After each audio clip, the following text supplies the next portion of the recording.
lot of times is where people spend most of their efforts and most of their focus, right? So everyone wants to reduce the cost of college. And hey, I don't blame you. Nobody wants to get on the airplane and find out that you paid more for your plane ticket than the guy next to you and you're going to the same place, right? So you definitely want to do everything you can to reduce the cost of college. But in this particular webinar, we are going to focus on the real problem and where you can save the most money, which is in the college financing and in the college funding. So that is what we're going to focus on this particular webinar. So let's dive into this information, starting with college financing. Now, I'm going to say this again, but I'm going to say it now. You will either pay interest or you will give up the ability to earn interest. Okay, so everyone is going to finance college. You're either going to pay interest or you're going to give up the ability to earn interest, which we'll call opportunity cost, right? So I don't know how many of you saw this article, but it came out not too long ago, and it was about all of these billionaires that aren't paying their fair share in taxes. And everyone reposted this article, Forbes, the Washington Post, everybody did. And it talks about how in 2007, Jeff Bezos, then a multi-billionaire and now the world's richest man, did not pay a penny in federal income taxes. He achieved the feat again in 2011. And in 2018, Tesla's founder, Elon Musk, then the second richest person in the world, also paid no federal income taxes. In fact, if you look at Warren Buffett, Jeff Bezos, Michael Bloomberg, Elon Musk, and several others, and if you look at their, the amount of wealth that they have and the total income that they reported versus the taxes paid, the actual true tax rate is minuscule, right? It's very, very small. So this article was, is mostly frustrated with why they aren't paying their fair share in taxes. What's fascinating about this article is how, okay? How are they doing this and how can we use these strategies to pay for college? Well, their wealth derives from the skyrocketing value of their assets. We call that uninterrupted compounding interest. So their assets in Tesla or Amazon that they own, or whatever their assets are, they're compounding uninterrupted.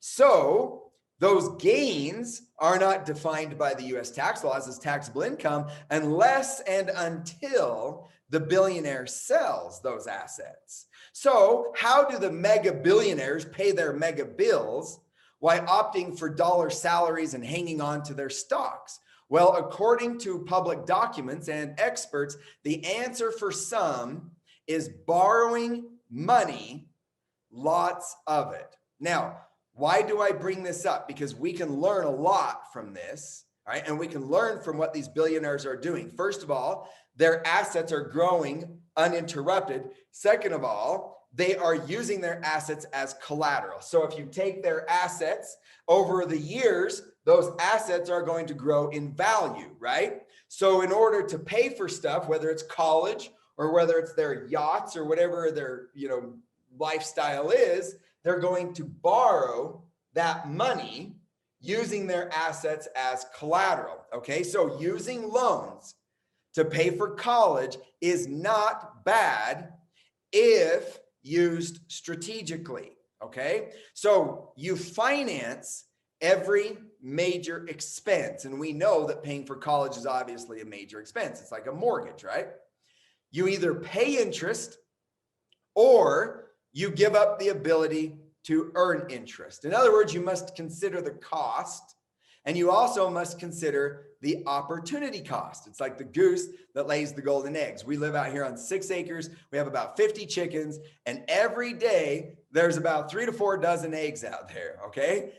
And it's like clockwork, because as long as we have those chickens laying eggs, or we couldn't find any geese laying golden eggs, so we had to settle for chickens. But it's those assets that produce on a regular basis is the idea, right? Let me give you some numbers. So let's say that we're talking about 1 year of college. Let's say we're talking about $30,000, 1 year of college. If you could earn, let's say that you have, 1 year's worth of college in savings, in college savings, right? And let's say your college savings is earning 5%, we'll be conservative. And let's say that you could borrow money to pay for college also at 5%. So we have $30,000 that we could either pay for college and give up the 5%, or we could borrow $30,000 at 5%. Over 4 years, which you are able to defer payments. So over 4 years, your $30,000 loan would grow to $36,000. It would accrue $6,000 of interest.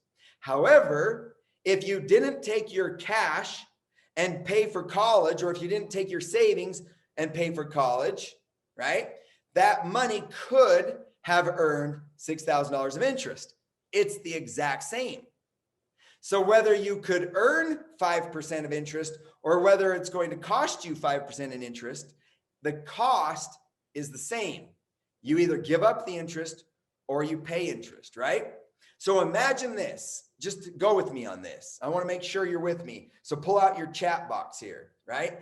If a bank paid 7% on savings and you could borrow the bank's money at 5% to pay for college, would you use savings and cash flow to pay for college? Or would you borrow the money from the bank at 5%?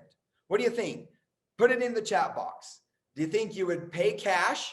All right. Do you think you would use your savings that was earning 7%, or do you think you would use the bank's money at 5%?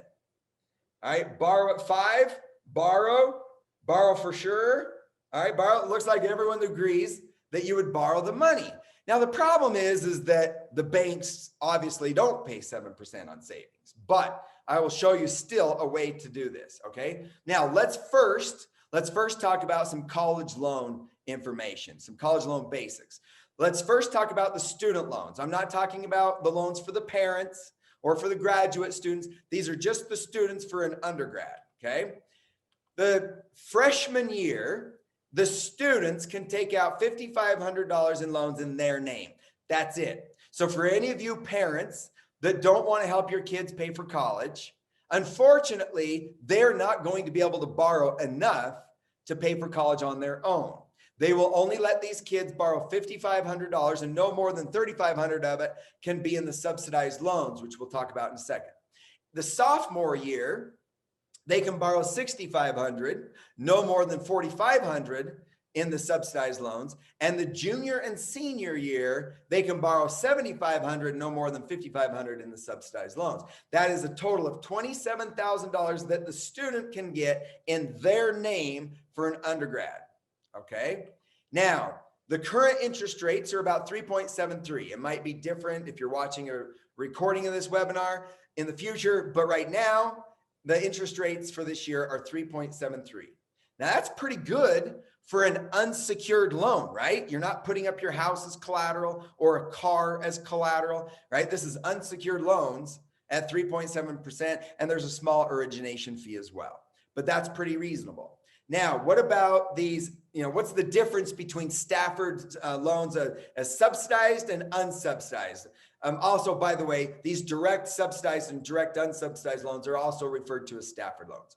The government, on the subsidized loans, the government pays the interest while the student is in school plus 6 months after graduation. And that interest doesn't accrue even while the student is in graduate school.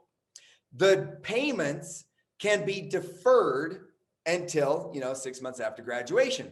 There are also some forbearance options without hurting your credit, where you could say, hey, I need another year, without making any payments. You can postpone the payments even longer if you'd like. And the loans can be all consolidated, because typically you take out, about 4 different loans for each year, total of 4, right? Those can be consolidated. And those loans are typically in the student's name, or not typically, they always are in the student's name, and they're a low fixed interest rate. Okay. Now, these unsubsidized loans can still be available even if you don't qualify for any subsidized loans. So if you based on your income and your assets, they might not give you any subsidized loans, but they'll give you the Stafford loans, which are available to the students, even if they don't have a financial need. And the federal government, however, does not pay the interest while the student is in school. And the loans are in the student's name. And it's still that same low fixed interest rate, same rate. And the standard repayment plans are anywhere from about 10 to 30 years to repay the loans, depending on the loan amount. Okay. Now, also, I was going to tell you earlier in the beginning, if you have any questions as we go, put it in the chat or the Q&A, and we'll get to those questions at the end. Okay. Now, additional repayment programs like income-based repayment plans. These are for the students, okay? Income-based repayment plans, income contingent repayment plans, right? Income-sensitive repayment plans, pay-as-you-earn repayment plans, and revised pay-as-you-earn, and public service loan forgiveness. So in other words, the government hasn't really done anything to solve the root of the problem, which is this increasing cost of college, right? It seems like these universities can pay anything that they want, but the government has come out with a lot of these government loan programs to be able to help in paying back these college loans. So it's not always just the interest rate on the loans. You might be able to pay pennies on the dollar for your loans with some of these programs, as I'll show you in a couple case studies here. Now, some additional student loan considerations is that the loans are discharged due to death or permanent disability. So if your student, becomes permanently disabled or dies, unfortunately, obviously, then those loans would be forgiven.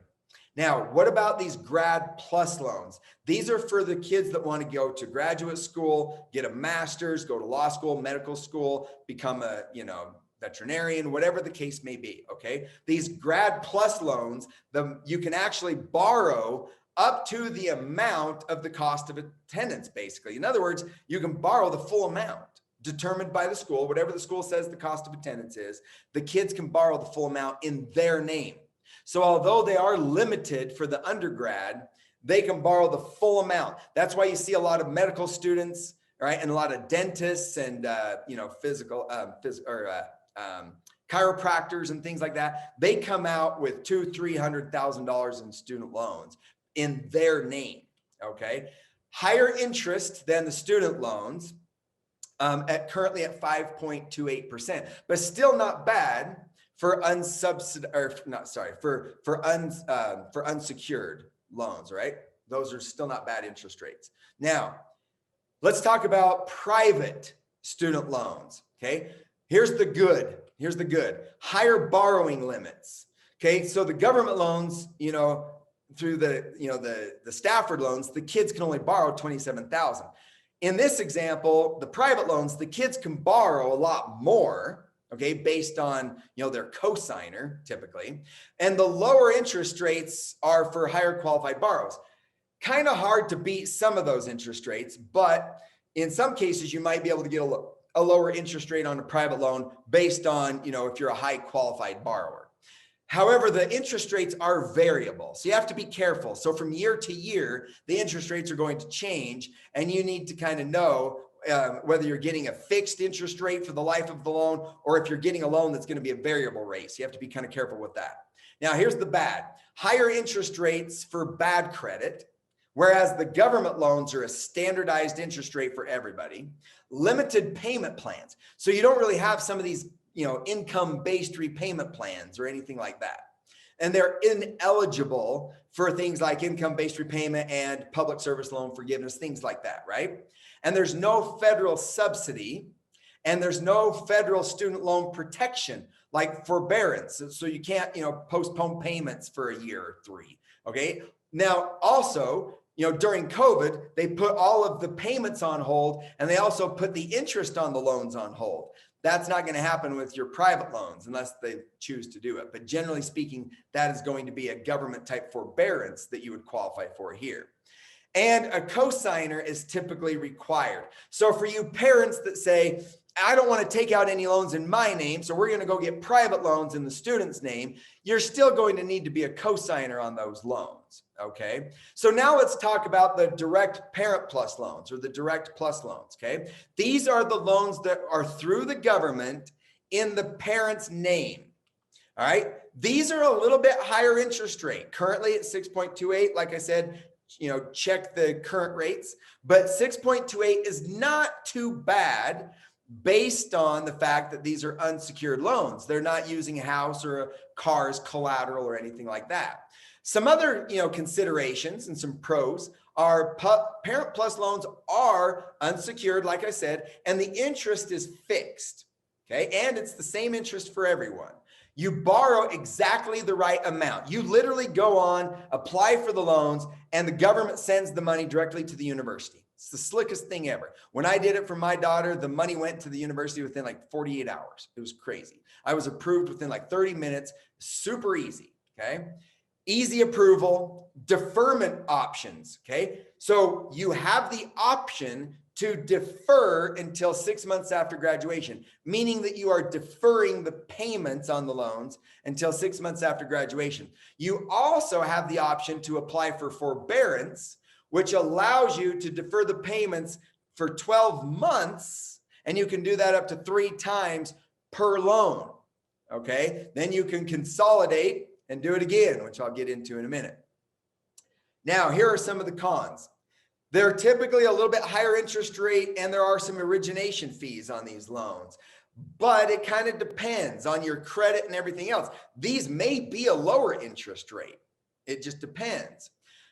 You don't have these income-driven repayment options by default, and you can't transfer the loan into the student's name. These are always your loans. Now, you're welcome to have the kids make the loan payments, but I know sometimes that can be a little bit awkward. I mean, when they come over for Sunday dinner, are you going to say, hey, Jimmy, are you current on that loan payment of mine?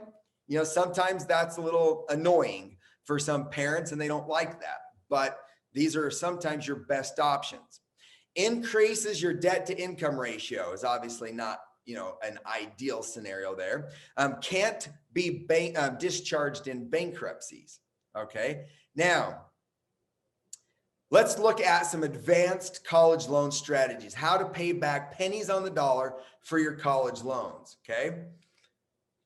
First of all, consider maxing out the student and the grad plus loans, even if you as the parent are trying to pay for all of college. So some parents want their kids to have some skin in the game. Some parents want to pay for all of it. I would still encourage you to have the kids take out as much as they can in their name, because there's a lot more options by default for them. Consider taking out the Parent Plus loan on the oldest parent because they are forgiven at death. So one strategy is to defer the payments as long as you can, and then spread the payments out as long as you can. And then there's a good chance you might pass away before all the loans are paid back. That's one thing to consider.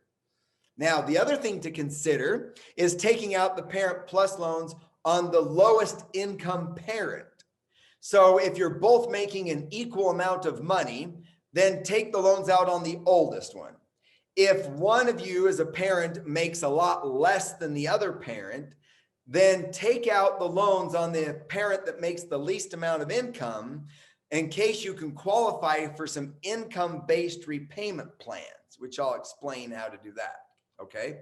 Now, how would you like to keep your money as long as possible, use your money to fund your retirement, repay your loans with pennies on the dollar, and qualify for loan forgiveness programs, including public service loan forgiveness program as a parent? Okay. And never actually pay all your loans back. Now, here is how you would do it. Number one, borrow 4 times per child for 4 years. So every year you're going to take out a different loan per child. Okay. Defer the payments for all 4 years. So you're not making any payments on any of these loans. You're keeping your money as long as possible.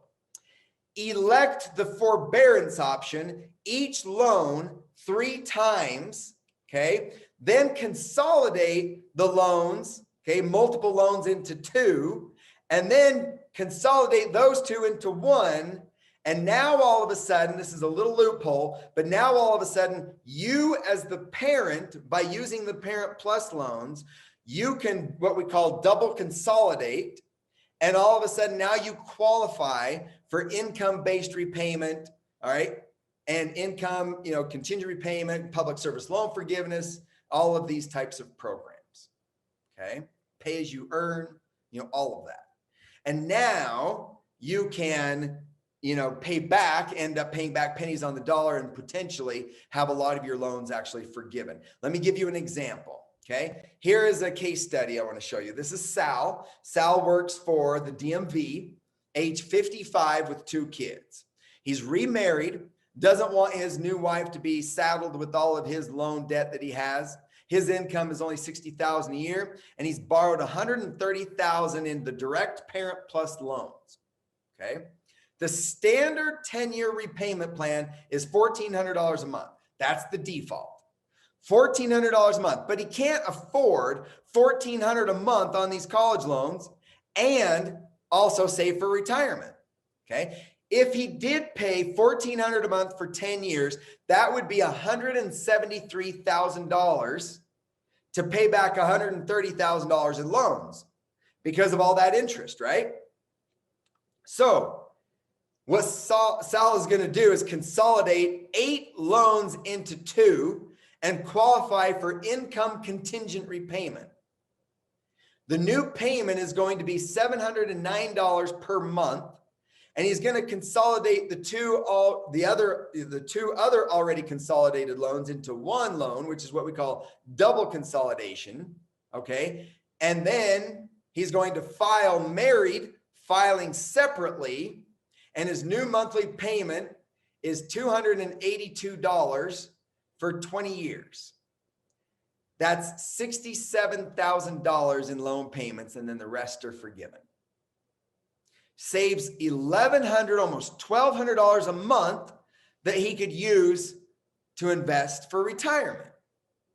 Now, that's $104,000 that's forgiven.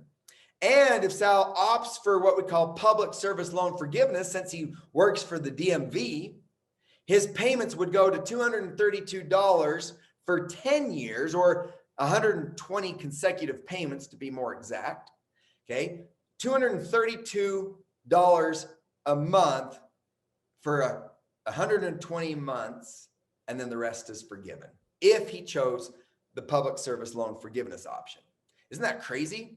Now, let me give you another case study. Barbara is a sales manager, age 46, 2 children, head of household, adjusted gross income $60,000, and owes $70,000 of her own loans, okay, and her daughter's loans for $117,000. Total loans in Barbara's name is $187,000 in her name between her loans and her daughter's loans. Hasn't saved much for retirement. The current plan that she was on is $1,200 a month for 25 years. That's $360,000 over 25 years.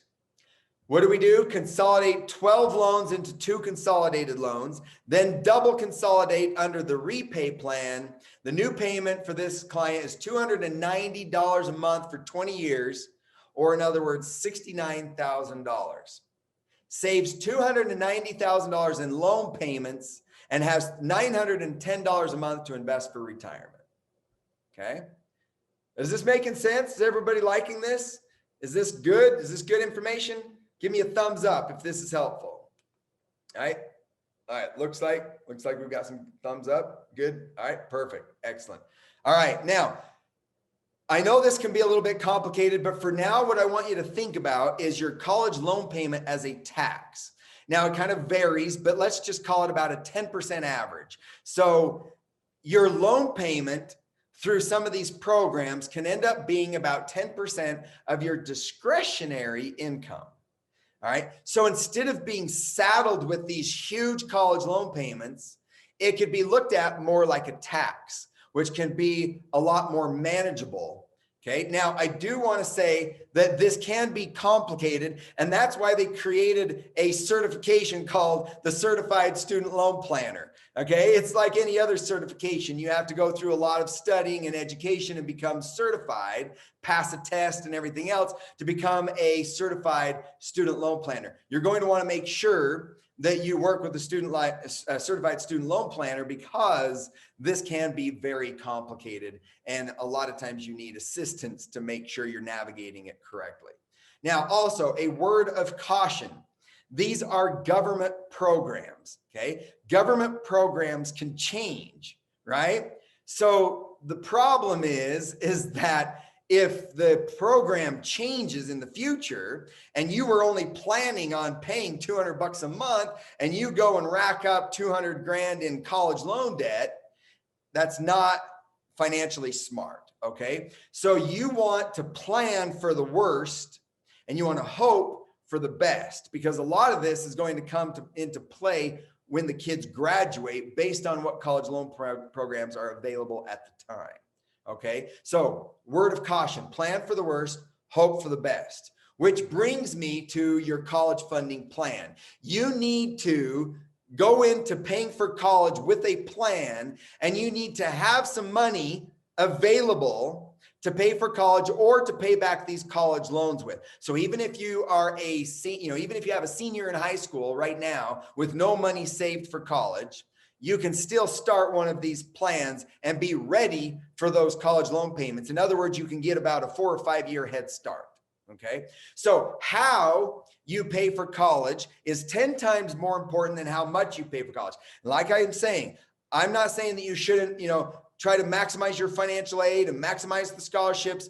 But after you've done all that you can do, you want to make sure that you are paying for college, right, in the most efficient way possible. If you pay for college correctly, you could get a complete college funding refund. Traditionally, there are only 2 ways to pay for college. Number one, you pay cash. Okay, so you use cash flow. You drain your savings. You use a 529 plan to pay for college, or maybe one of these prepaid tuition plans. If you're from Florida, you know what those are. I swear everyone in Florida has a prepaid tuition plan. They had a good one. Okay, but these are the most common ways to just pay cash for college. The second option is to borrow and pay back. Okay, borrow and pay back. You're going to use those Stafford college loans, the actual student loans. You're going to maybe use some Parent Plus loans to pay for college. You're going to use the private loans. You're going to maybe use a home equity loan. But in the reality, no matter what loan you use, in both scenarios, you're not going to have anything left for retirement. Now, usually it's a combination of the two. Most people have a little bit of money saved, and then they plan on borrowing the rest, or they plan on cash flowing some of it and borrowing the rest. But no matter what, in either scenario, if you follow the traditional way of paying for college, you're not going to have anything left for retirement.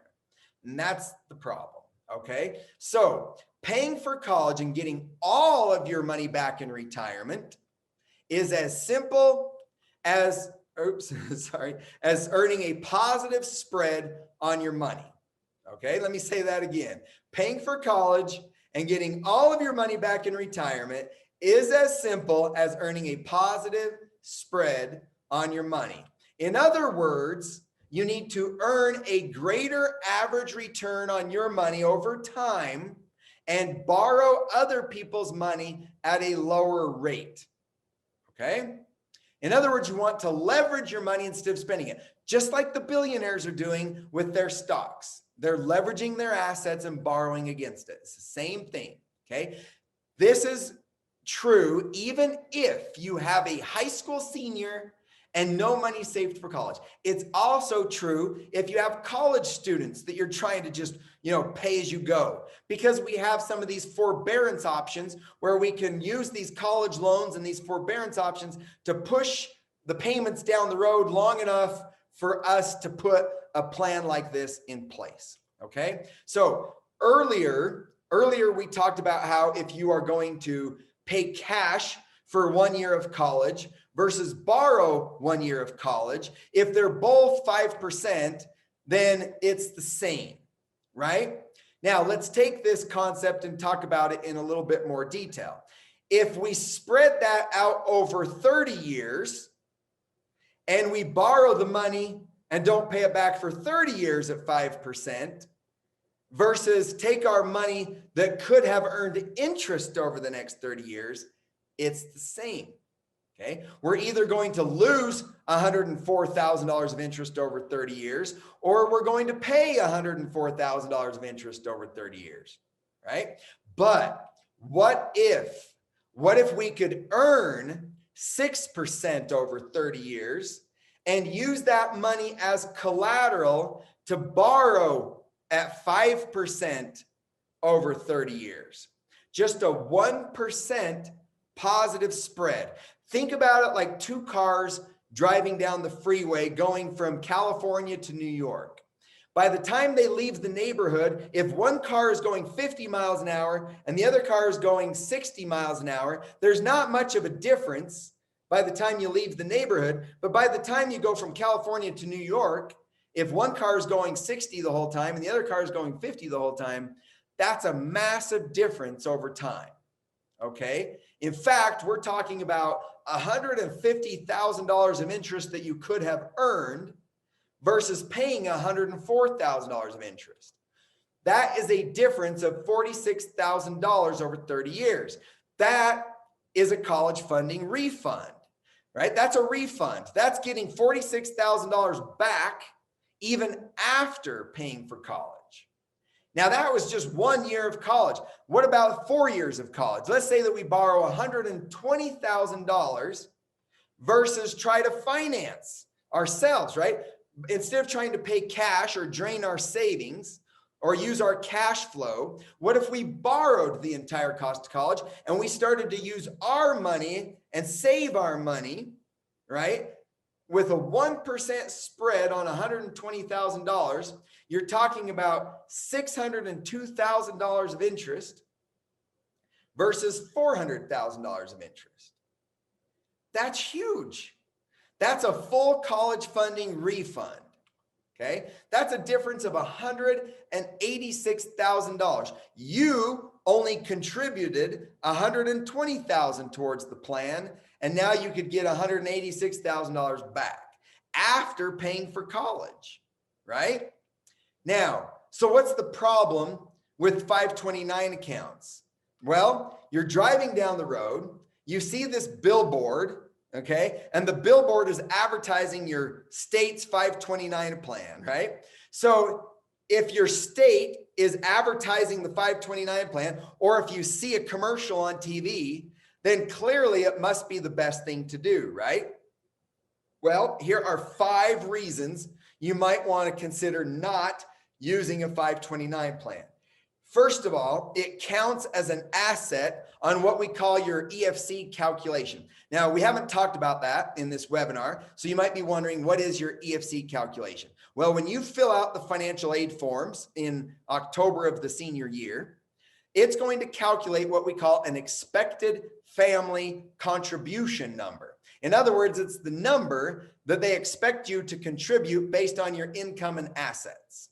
And we don't want to, be penalized for saving money for college. So here's the unfortunate thing.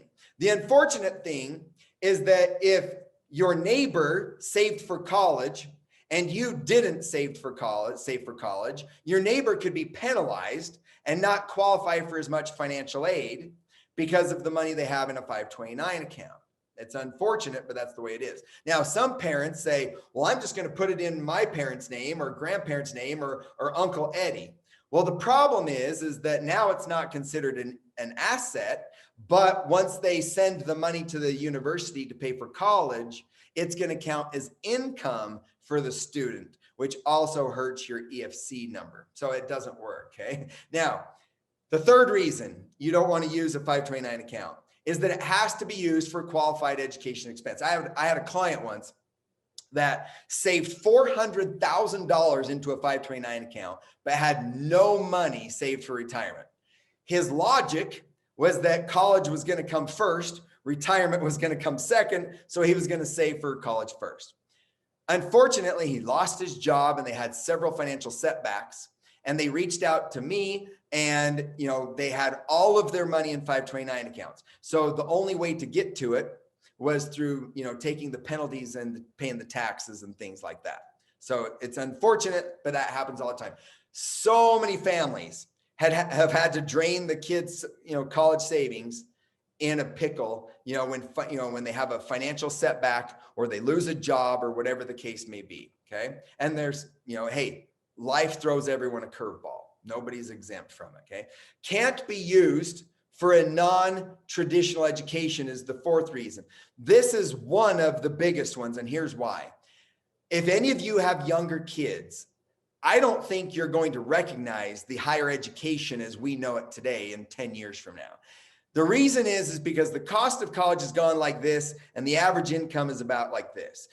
It can't sustain that kind of a difference, okay? We can't have college continuing to go like this and income go like this. It's already at a breaking point. That's why we're talking about these huge numbers, okay? So the reality of it is something's got to give. You know, I don't know if the private sector is going to come out with certifications where you could go get certified as a marketing guru, or maybe you could be a computer programmer and you could get certified, but it's not through a traditional university. But you go through some company that teaches you how to be a computer programmer, and then you go off to get a job using your certificate, right? We're seeing a lot of that kind of stuff. So there's going to be changes in education over the next 10 years. So you want to be able to pay for any education, not just a traditional education, okay? The last and final reason, and the biggest reason why you shouldn't use a 529 plan, is because you are required to spend it. That's what it was designed for. It interrupts the compounding interest. I had a client once that said, why don't you like 529 accounts? He's like, I've got an awesome 529 account. My 529 account has been earning about 8% interest. And I said, wow, that's unfortunate. He said, what do you mean? 8% is a great interest rate.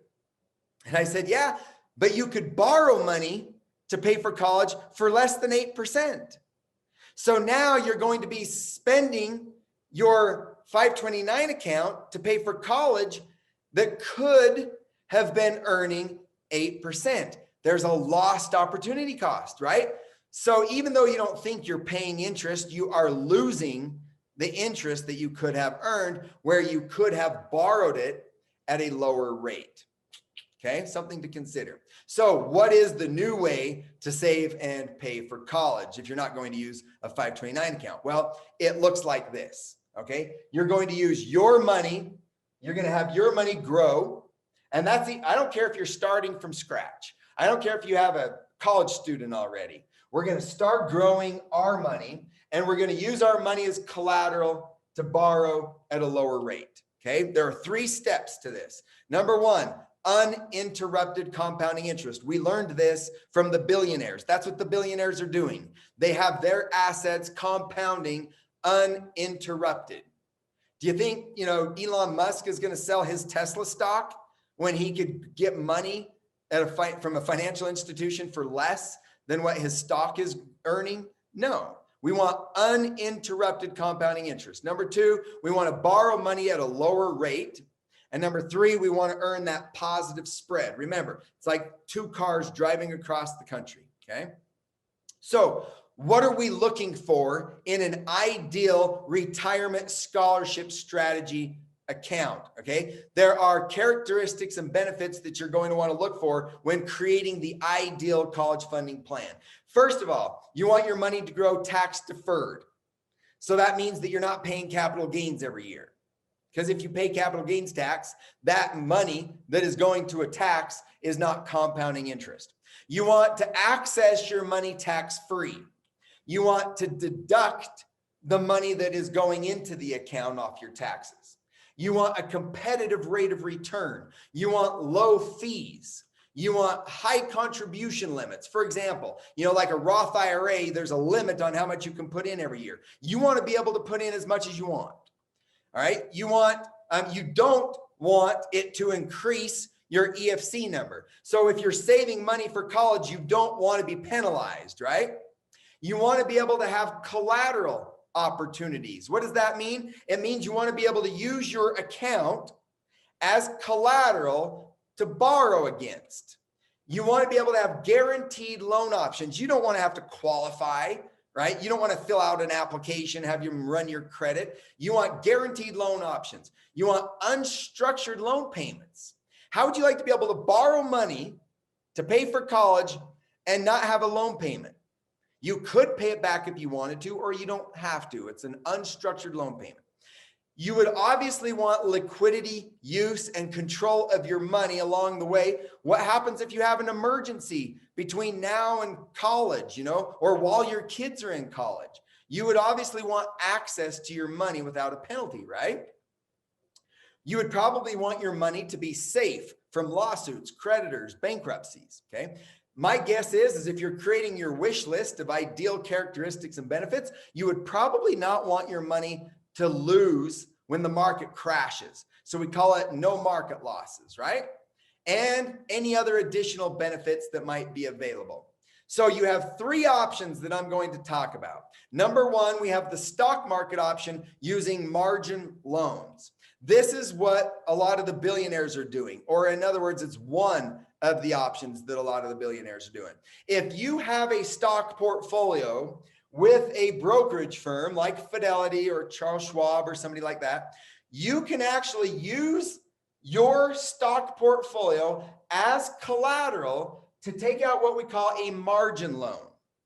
Now, that allows your assets to continue to compound interest, and it allows you to borrow money from the brokerage firm. Here are some of the benefits you're going to get.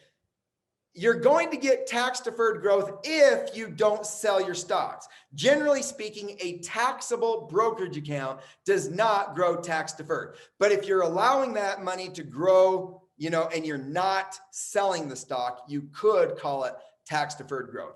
You also can't access money out of a taxable brokerage account tax-free unless you borrow the money. That's kind of a way of getting the money tax-free, right? It's going to get a competitive rate of return in a brokerage account. The fees are going to be low depending on who you pay to manage your money. If your financial advisor is charging you 3%, then it might be a little higher on the fee side. If you're managing your own money, it might be lower, okay? Higher contribution limits. I mean, you could have unlimited contribution limits. You could use your money as collateral, like I said, and there are guaranteed loan options. You can get these margin loans, so you have liquidity, use, and control. So not bad. 7 out of 14, not bad. Okay. Some of the considerations. The amount available is typically half. It's kind of a kicker. If you're saving all this money into a stock portfolio, you can only borrow half of it typically. Amount available can change subject to federal regulations. A decline in the underlying stock portfolio could trigger what we call a margin call. A margin call is where the brokerage account says, hey, pay up. I want you to pay your loan up. All right. Now, if they call the loan due and you have to pay off the loan, then that would require some sort of a cash deposit or sales of your stock portfolio, right? So that means that you could do that in a depressed market, because a lot of times when the market crashes, that's when you're losing your collateral, and that's when the brokerage accounts, or that's when your brokerage companies get nervous, and that's when they call the loan due. That means that you're selling your stocks when it's low. You're supposed to sell high, right? Not low. So this is, a negative. Margin calls could trigger a capital gain on the sale of those stocks, okay? And loan rates are usually tied to some, like the LIBOR, and can fluctuate. In other words, it's a variable loan. Now, the second option is using real estate. I call it the real estate option. Cool. So once again, let's see if you're still with me in the chat here. Imagine with me that you have this amazing piece of real estate on a beach somewhere. Maybe it's a condo on the beaches of Florida that was inherited from your great grandparents, and it's been passed down from generation, and it's completely paid for. And because it's on the beach, it's been averaging about 7% a year. It's a great asset. It didn't even drop during the, recession of 2008.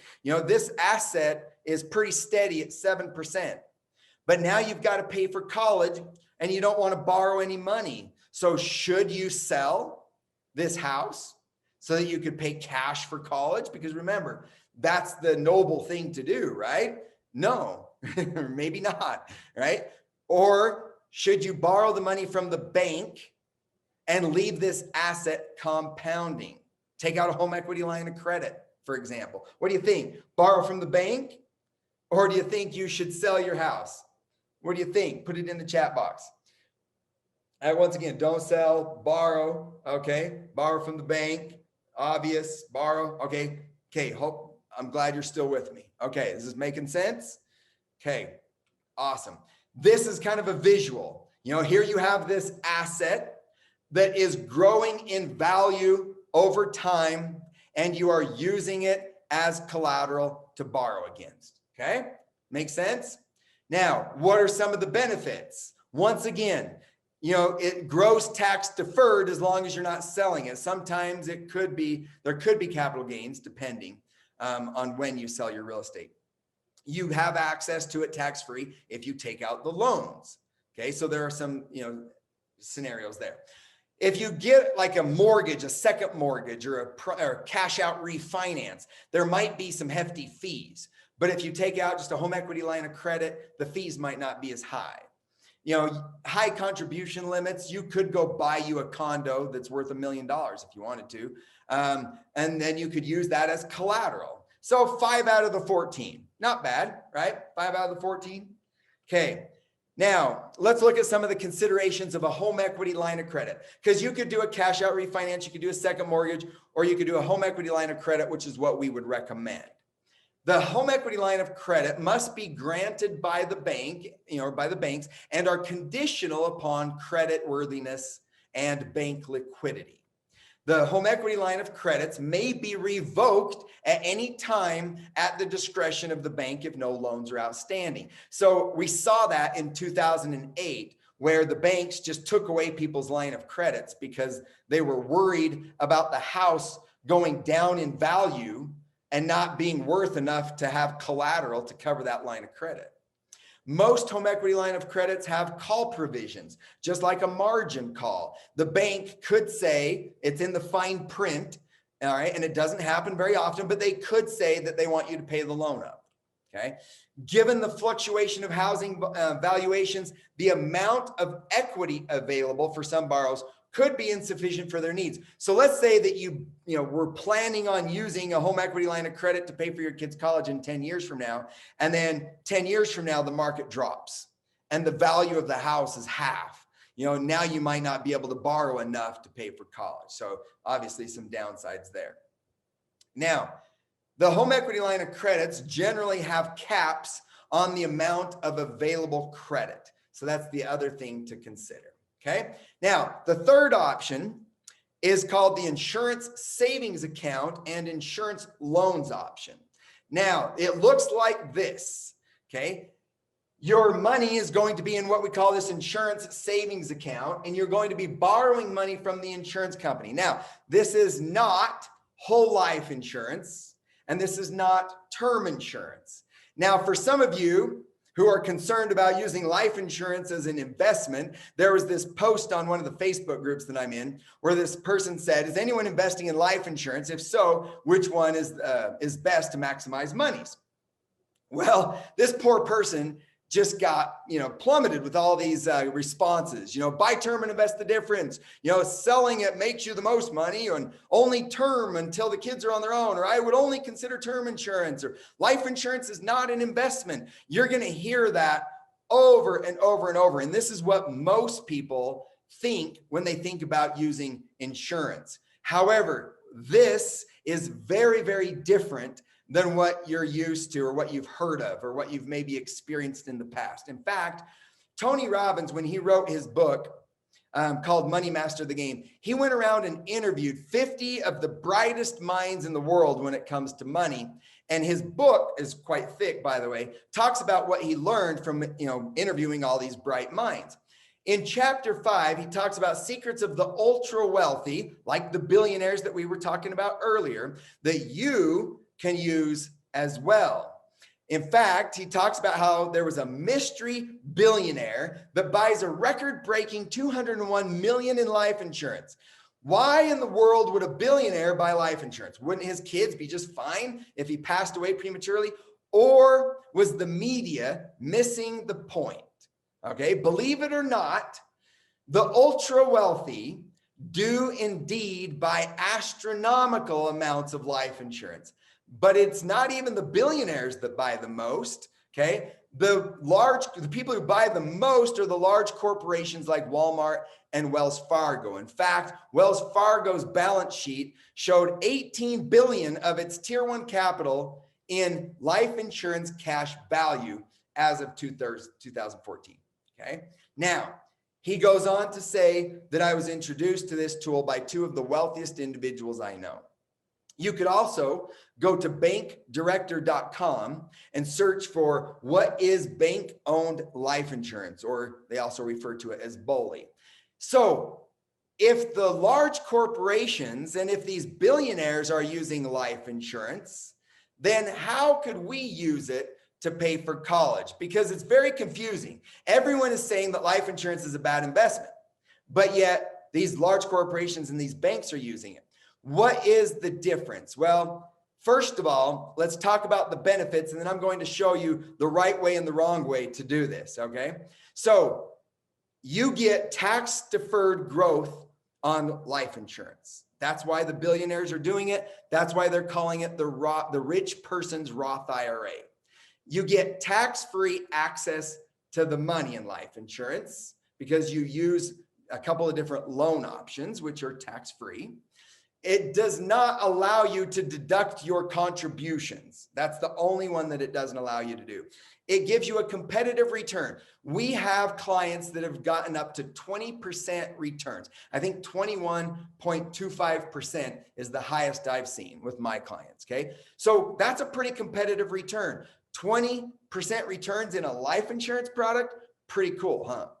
Low fees if done correctly, and I'm going to show you how to do it correctly in just a second. But low fees, high contribution limits. My largest client puts in $735,000 a year. So you could have some pretty high contribution limits. It doesn't increase your EFC number. So you could save for college without being penalized. Pretty cool, huh? There are collateral opportunities. You can use your life insurance cash value as collateral. You can get a guaranteed loan against your life insurance. You don't have to qualify. Unstructured loan payments. The insurance company doesn't care if you make a payment on the loans. In fact, you could pay it back when you died if you wanted to. You have liquidity, use, and control of your money. In most states, it's safe from lawsuits, creditors, and bankruptcies. No market losses, guaranteed to never lose. Okay. The worst you could ever get is a 0. So you're going to go anywhere from a 0 to 20%. The average is around 7. No market losses and additional benefits like the life insurance. So in this example, if you were to pass away, there's a life insurance death benefit that would help cover college. So it's like a college funding backup plan, which is pretty cool. So you actually get 13 out of the 14 benefits with life insurance. So why isn't everyone doing it? Well, this is how you do it correctly. In order to do this like the billionaires and the large corporations, you want the majority of your money going towards the cash value, because you can't pay for college with life insurance. You can use your cash value as collateral to pay for college, but you can only use the life insurance when you die. So it's not the life insurance that you're using, it's the cash value, which means that you want to buy the smallest amount of life insurance. And that's how you get the low fees, because the fees are associated with the life insurance, not the cash value. Okay. So if you buy a small amount of insurance, your fees are small, but that also means that the commissions are small. That's why nobody is telling everybody about this, because there's not really a market for it. Nobody's making a bunch of commissions to sell something that looks like this, because there's no commissions on all that cash value. Okay. So if you want all of these benefits, 13 out of the 14 benefits, you want to maximize the cash value. But the cash value is also part of your death benefit. If you were to die, your family would get your cash value and they would get the life insurance. That's also a common misconception. Some people think that you only get that life insurance piece and not the cash value piece if you die. That is not true. Okay. You get both if you were to die, or you don't get anything because you're dead, but your family, your beneficiaries would get both if you were to pass away. Unfortunately, this is not what most people have experienced. And so this is, something that just you don't see very often. But this is what the billionaires and the large corporations are doing. So the problem is that this is what most people have experienced. If you've ever had a bad experience, maybe you bought some life insurance in the past, or maybe you know somebody that bought some life insurance in the past, and maybe they thought that they were getting all of those benefits. Well, the reality of it is that most of their money was probably going towards lots of life insurance. In other words, they probably bought like a huge life insurance policy where they're paying lots of fees and the insurance agent made lots of commissions, okay?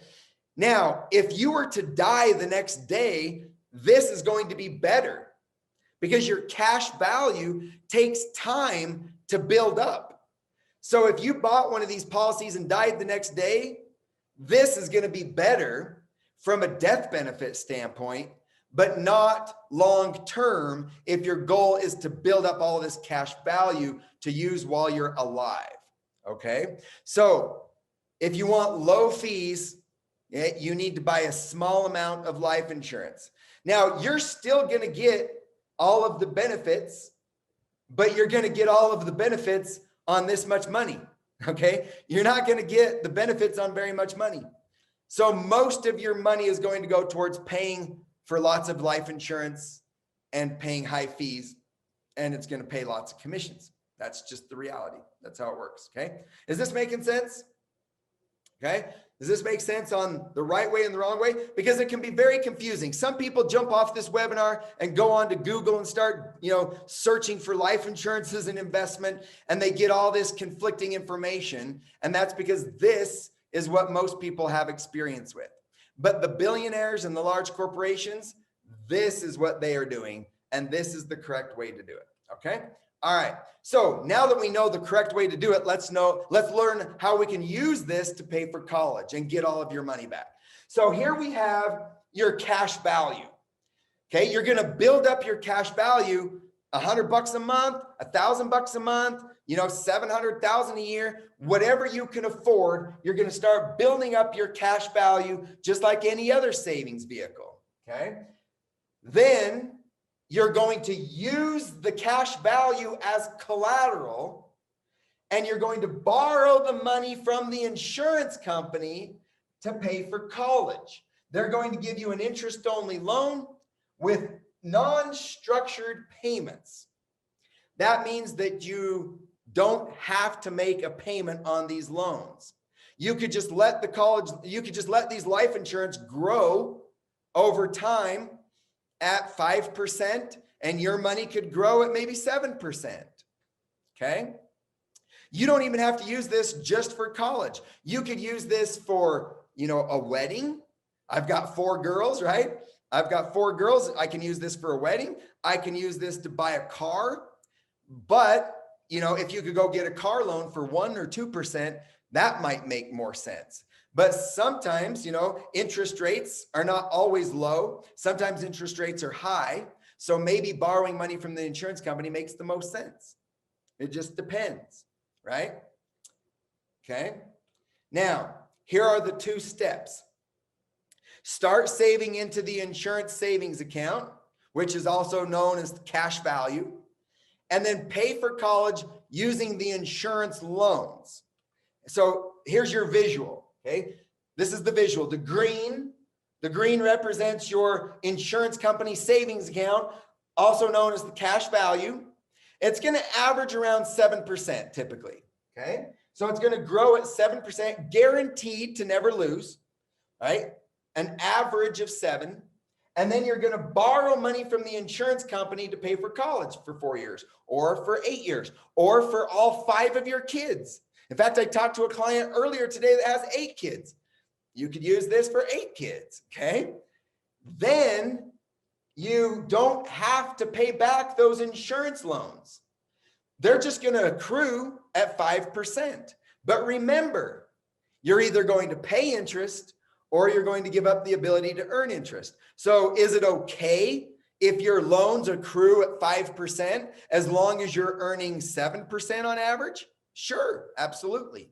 That's exactly what the billionaires are doing with their stock portfolio and we learned from Tony Robbins that the billionaires are also using this as well. Okay, so the billionaires and the large corporations are using life insurance and stocks and real estate. They're using all of these strategies.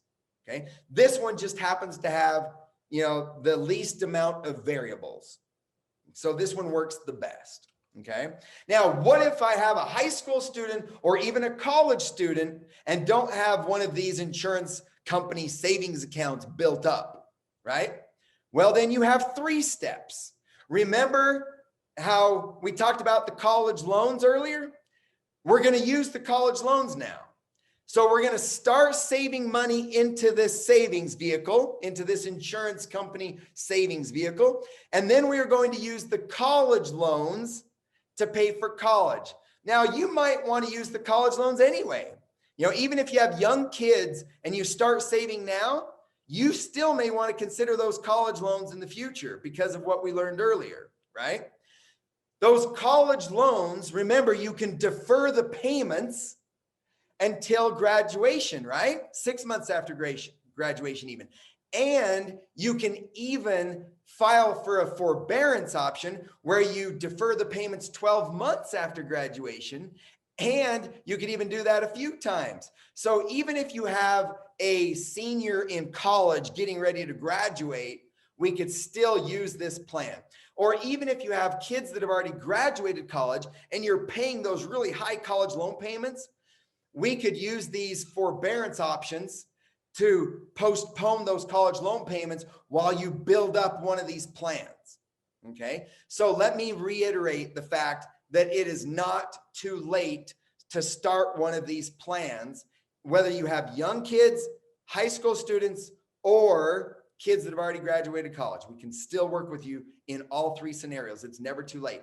Now, what about those of you who already have a bunch of money in 529 accounts or all other college savings plans? Well, we need to discuss the strategies of possibly migrating that money over into a plan like this and trying to minimize the penalties and taxes and things like that. And in a lot of cases, it can still make sense to use your existing, savings. So I have lots of clients that have reached out to me with plenty of money saved for college, but they want to implement these strategies so they can get a full refund on the cost of college. Because the second you drain your college savings and pay cash for college, the money's gone, right? Okay, so 3 steps instead of 2. So it looks like this. You start saving, and then that money's going to compound the rest of your life.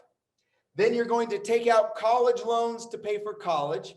And then you're going to use the insurance loans to pay back the college loans. And then we never have to pay back the insurance loans if we don't want to. Okay, that's the visual. From now until 30 years from now, that's the visual.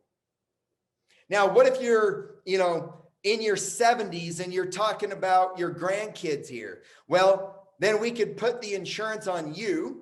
Or we could even put the insurance on the kids as well. Lots of options. So you're not too old and it's never too late.